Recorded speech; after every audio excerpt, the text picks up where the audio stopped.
Hello guys, in this video I'm going to show you how to find help section on the Marine Traffic application.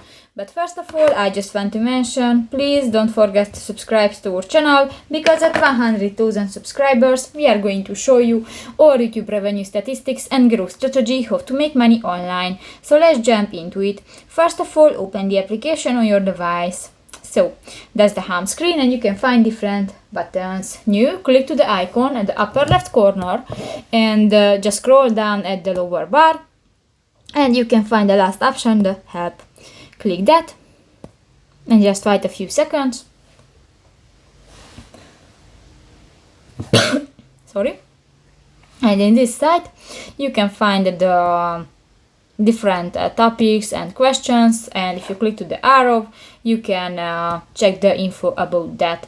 So that's pretty much it for this video, guys. See you in the next one. Bye bye.